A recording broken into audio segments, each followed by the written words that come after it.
Howdy folks, and welcome to the Hillbilly Kitchen. Today we're going to be making a real southern favorite, old-fashioned buttermilk pie.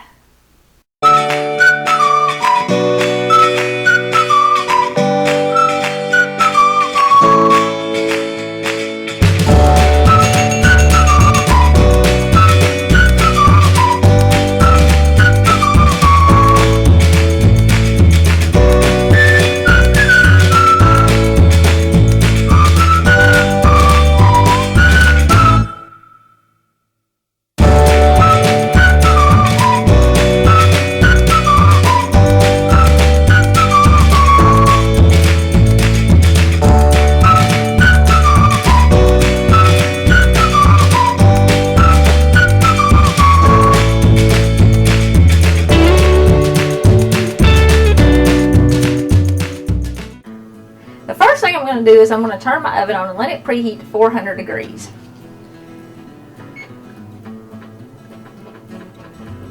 This pie is so simple, we'll probably have it mixed up before the oven even gets preheated. Okay, now you're going to need a 9-inch pie crust. If you buy one, get a deep dish, or if you want a recipe for a good homemade pie crust, this just has 4 ingredients in it, and we have a video up for it. I'll put a link in the description. Really easy to make them. You need a cup and a half of sugar, and the sugar in this recipe can be adjusted all the way down to 1 cup or all the way up to 2 cups. Kind of depends on how you want it to taste. So after you make it a couple of times, adjust the sugar a little bit and get it the way you want it. I like it kind of in the middle at about a cup and a half. You need half a cup of melted butter, 3 whole eggs, a teaspoon of vanilla, a cup of buttermilk, and I do recommend getting whole buttermilk. That fat will make your pie much richer and much creamier than skim buttermilk. I don't even understand why you would use skim buttermilk in anything, especially in a pie. I mean, it's a pie. It's fattening. 3 tablespoons of flour and a 1/4 teaspoon of salt. And I'm just going to go ahead and dump my salt in my flour. And we're going to use this to thicken our pie with. Okay. You don't really need a mixer to mix this up. And I'm just going to start by whipping my eggs a little bit.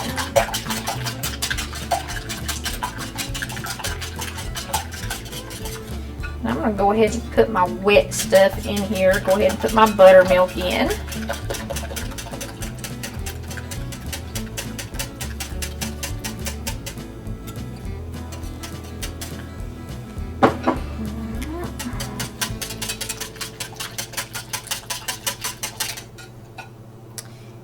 Add my vanilla, and you can use a little more. I usually do a little more than a teaspoon. I just like the flavor of vanilla.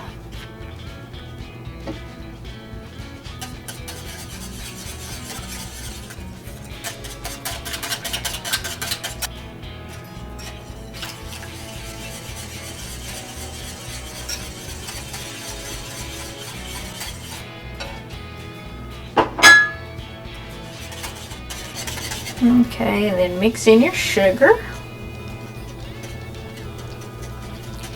Now, and my sugar stuck in my measuring cup. You do want to make sure you mix this enough to get the sugar all dissolved. You don't want any big lumps of sugar in your pie. And you can use a mixer to mix it with if you want. I just don't think it's worth the effort to drag out a mixer and clean up all the beaters and wipe the mixer off and everything before you put it away, because these just aren't hard to mix. Okay, you also want to make sure when you mix it that you don't have any big lumps of flour in there either. And you're not adding that much, so you shouldn't get any.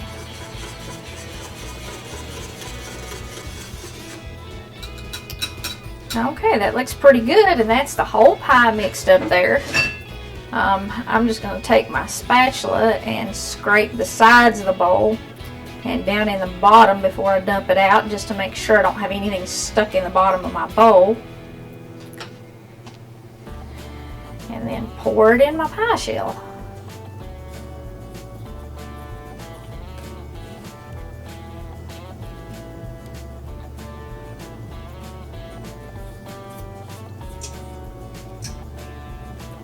Now, as this cooks, it's going to rise up a little bit, so you do want to make sure you have it in a deep dish pie crust or you're going to get it all over your oven.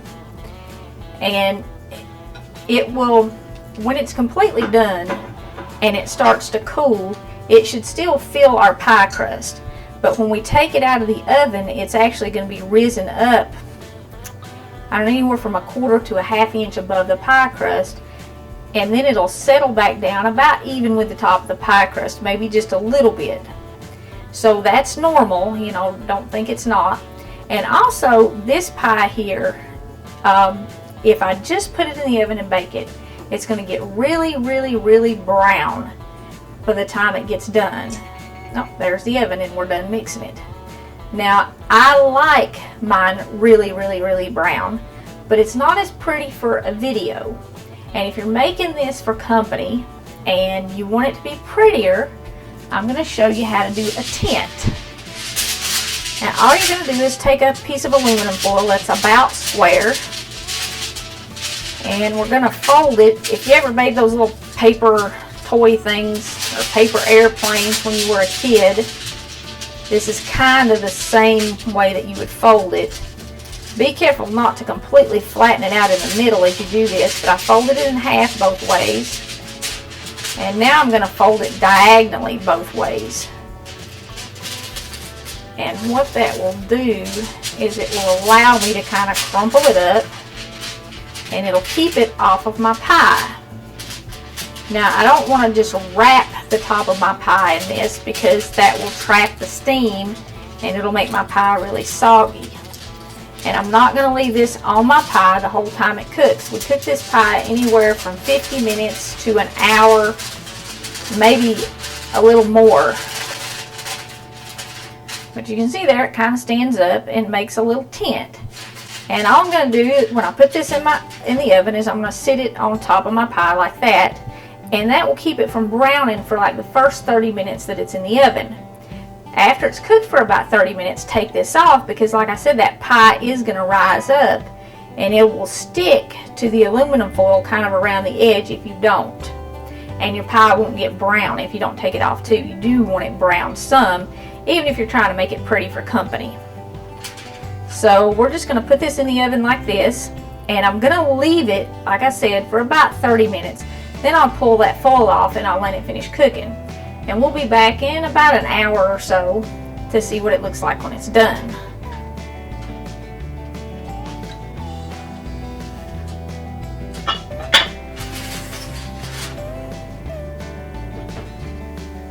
My buttermilk pie has been in my oven for a little bit over an hour now, maybe about an hour and 5 minutes.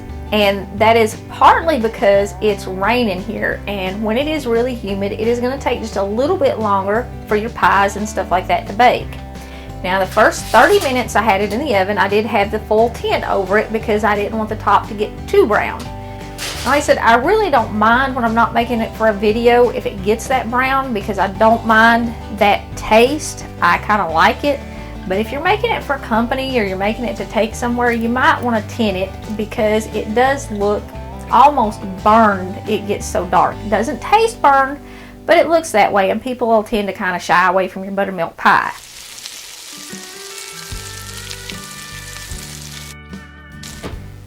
But tinting it for the 30 minutes, you can see made it golden brown still. It's definitely caramelized on top. It looks really good. We have some butter up here on top. But our pie is firm, and that's what you want. You want it to be firm when you take it out of the oven. And you can see it has risen up above the crust quite a bit there. You want that too. And it is going to settle down. That's nothing to worry about. That doesn't hurt your pie at all. That's normal with custard pies, and buttermilk pie is another custard pie. Now, buttermilk pie is welcome at just about any family gathering, and it doesn't matter what time of the year it is. It's always good for holidays. You can serve it hot or cold. It's good if you just want to have some friends over and have coffee and desserts.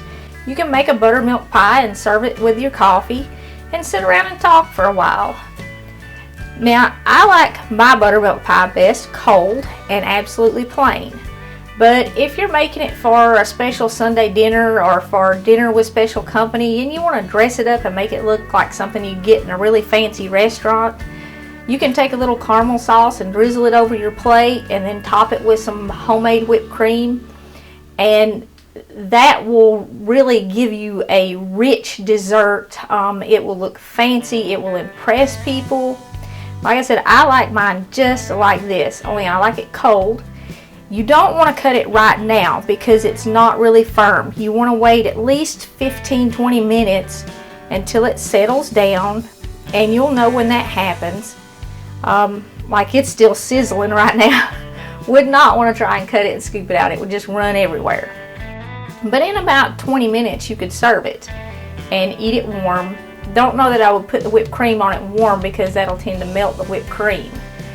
But if you want to dress it up, it dresses up really nice. It makes a really fancy dessert, or it makes a really plain country dessert. It's just kind of what you want to do with it. And it's a very unique taste. If you've ever had it, you probably remember it. And I've never met anybody who did not like it once they had it. If you tell people you're serving buttermilk pie and they've never had it, they might go, huh? But once they've had it, most people really enjoy it because it is a really delicious pie. So whatever the occasion you have coming up, or just create an occasion, invite some friends over and have coffee and make a buttermilk pie. I hope you enjoy one soon because it is chilly right now and it's a good time to have the oven on. So no better reason to turn the oven on and warm the house up than a buttermilk pie.